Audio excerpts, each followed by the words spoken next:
సాంప్రదాయ రుచుల చిరునామా Sri Manikanta sweets and bakery, Paidi Bhimavaram, Tagarapu Valasa, Visakhapatnam. Simhachalam పుణ్యక్షేత్రంలో జరిగిన చందనోత్సవంలో పాల్గొనే భక్తులకు సేవలు అందించేందుకు ముందుకొచ్చింది 6000 నియోగి బ్రాహ్మణ సంక్షేమ సంఘం.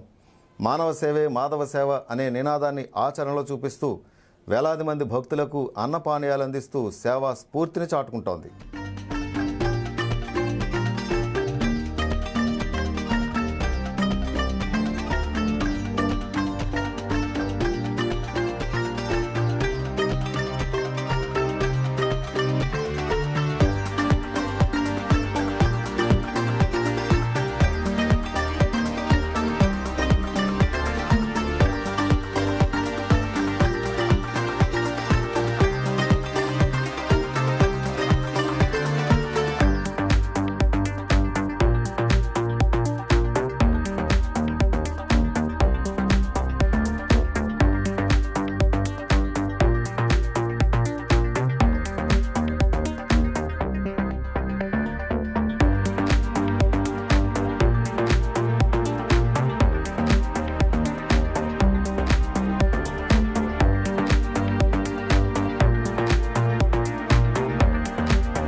సింహాచలం సింహాద్రి అప్పన్న చందనోత్సవానికి భారీగా తరలివచ్చిన భక్తుల కోసం 6000 నియోగి బ్రాహ్మణ సంక్షేమ సంఘం ఓ ప్రత్యేక కార్యక్రమాన్ని చేపట్టింది. ఎండ తీవ్రతను దృష్టిలో ఉంచుకుని దర్శనానికి వచ్చే మహిళలకు, పిల్లలకు, వృద్ధులకు ఉపయోగపడే విధంగా పండ్లు, పాలు, బిస్కెట్లు, వాటర్ బాటిళ్లను విరివిగా పంపిణీ చేశారు. కొండపైకి చేరుకుని తిరిగి వచ్చే నేపథ్యంలో మార్గ మధ్యలో అలసిన భక్తులకు ఎంతో ఉపశమనం కలిగించాయి. దాహంతోనూ ఆకలితోనూ ఇబ్బంది పడిన వారికి ఈ సహాయం నిజమైన ఆదరణగా నిలిచింది. లక్షలాది మంది భక్తులకు సేవలు అందిస్తూ మానవ సేవే మాధవ సేవ అనే భావనను ఈ సంఘం మరొకసారి చాటి చెప్పింది.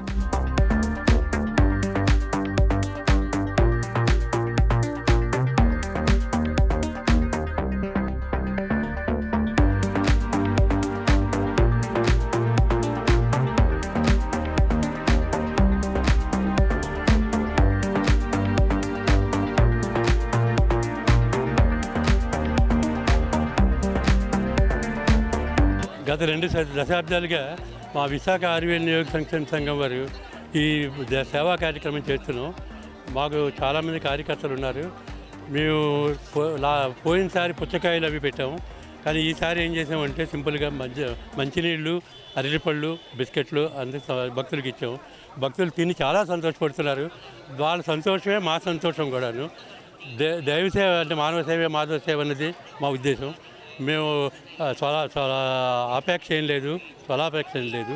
కాబట్టి మేము చేసిన సేవ భగవంతుడి సేవ అని మేము అనుకుంటున్నాం. నా పేరు కె సత్యనారాయణ. నేను ధనలక్ష్మి బ్యాంకులో ఏజీఎం అండ్ రీజనల్ హెడ్గా రిటైర్ అయ్యాను.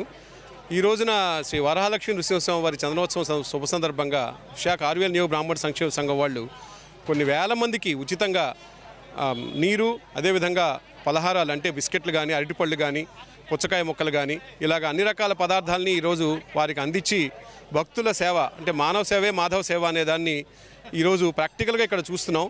చాలా ఆనందం వేస్తుంది. ఎందుకంటే శ్రీవారిని చూడడం కన్నా శ్రీవారి భక్తులకి సేవ చేసుకుంటే అది శ్రీవారు మన దగ్గరికి వచ్చేస్తారండి.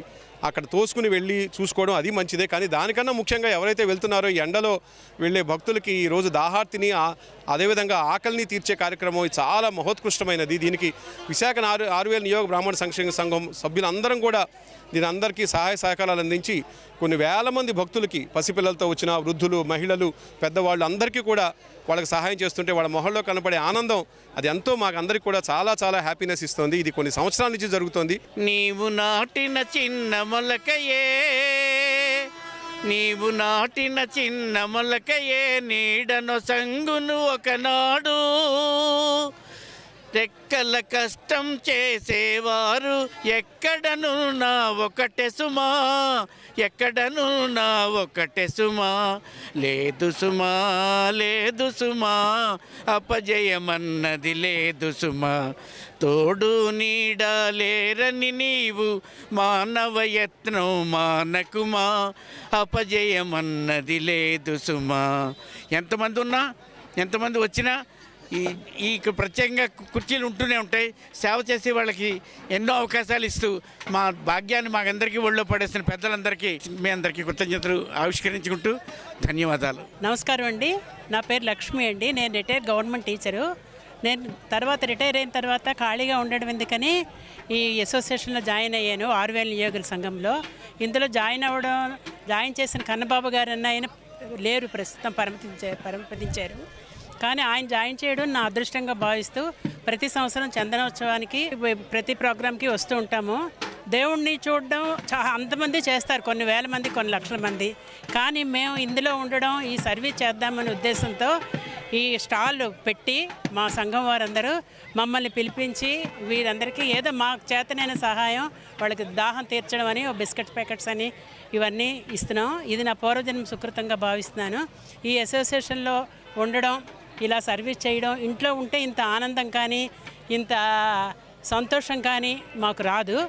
అయితే మాకు ఆరోగ్యం, నేను 70 years అండి, ఆరోగ్య రీత్యా బాగానే ఉన్నాననే ఉద్దేశంతో లోపల ఎలా ఉన్నా నేను వచ్చేస్తూ ఉంటాను ఇలాంటి ప్రోగ్రామ్స్కి.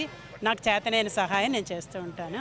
ఈ సహాయం అనుకోండి, లేదు అంటే నలుగురితో పాటు నా కర్తవ్యంగా భావించి మా అసోసియేషన్తో నేను అన్ని ప్రోగ్రామ్స్కి అటెండ్ అవుతూ ఉంటాను. అందరూ మా 6000 నియోగుల సంఘం తరఫున మేము అందరం ఫుడ్ అన్నీ వాటరు ఎప్పుడు సర్వీస్ చేస్తూ ఉంటామండి. మేము అందరం వెళ్ళి దర్శనం చేసుకుందాం అనుకుంటాం, కానీ ఇంతమంది జనంలో దర్శనం చేసుకోలేక ఇక్కడ మేము సర్వీస్ చేస్తూ ఉంటాము. అప్పుడే చాలా సంవత్సరాల నుంచి ఇక్కడ చేస్తున్నాం. ఇంతకుముందు పుచ్చకాయలు అవన్నీ పంచిపెట్టేవాళ్ళం, పులిహార అవన్నీ. ఈసారి మార్చి అరటిపళ్ళు, మంచినీళ్ళు, బిస్కెట్ ప్యాకెట్స్ అందరూ మా సంఘం తరఫున పంచిపెడుతున్నామండి. ఈ సేవ చేసుకోవడం మాకు చాలా అదృష్టం, ఆనందం కూడా. మేము వెళ్ళలేకపోయినా, దర్శనానికి వెళ్ళలేకపోయినా ఇంతమంది భక్తులకి చెప్పులు లేకుండా మిట్ట మధ్యాహ్నం ఎండలో ఆ జనం అలా వెళుతుంటే వచ్చిన దర్శనం చేసుకున్న భక్తులందరికీ మేము సేవ చేయడం అనేది మేము చేసుకున్న పుణ్యంగా, అదృష్టంగా భావిస్తున్నాం. ప్రతి సంవత్సరం శ్రీ వరాహలక్ష్మీ నృసింహస్వామి చందనోత్సవం చాలా ఘనంగా జరుగుతూ ఉంటుంది. ఇది కేవలంగా తెలుగు ప్రజలకి, ఆంధ్రప్రదేశం, తెలంగాణలో ఉన్న తెలుగు ప్రజలకే పరిమితం కాకుండా యావత్ దేశంలోని, ప్రపంచంలో ఉన్నటువంటి ప్రతి తెలుగువాడు గర్వించదగ్గ మహోన్నతమైనటువంటి ఈ సంబరం. ఈ సంబరానికి తండోపతండాలుగా మనకి వస్తారు జనాలు. అయితే ముందుగా మేము విశాఖ 6000 నియోగి బ్రాహ్మణ సంక్షేమ సంఘం తరఫున ఒక కార్యదర్శిగా ఈ కార్యక్రమాలన్నీ రూపకల్పన చేస్తూ ప్రతి సంవత్సరం దిగ్విజయంగా మా సభ్యులు, మా కోర్ కమిటీ టీం మెంబర్సు, మా విఏఎన్బిఎస్ఎస్ సభ్యులు అందరి ప్రోత్సాహం, ధన సహాయంతో ఇంత ఘనంగా మేము ఈ కార్యక్రమం చేస్తున్నాం. అయితే ఇక్కడ ఒక్క విషయం నేను చెప్పాలి. ఏమిటంటే ఈ సంఘానికి అత్యున్నతమైనటువంటి సేవలు అందించి గొప్పగా మా అందరినీ తీర్చిదిద్ది ముందుకు నడిపించి ఇటువంటి సేవా కార్యక్రమాల్ని చేయడానికి అవకాశం, ప్రోత్సాహం ఇచ్చినటువంటి శ్రీ తణుకు రామసుబ్బారావు గారు కీర్తిశేషులు. వారు మా మధ్య లేరు. ముందుగా వారికి నేను ఘనమైన నివాళులు అర్పిస్తూ శ్రీ వరాహలక్ష్మీ నరసింహస్వామి వారు ఎక్కడ ఉన్నా సరే వారి ఆశీస్సులు అందజేసి వారి ఆత్మకు శాంతి చేకూర్చాలని నేను నా సంఘం అందరి తరఫున నేను మనస్ఫూర్తిగా కోరుకుంటున్నాను.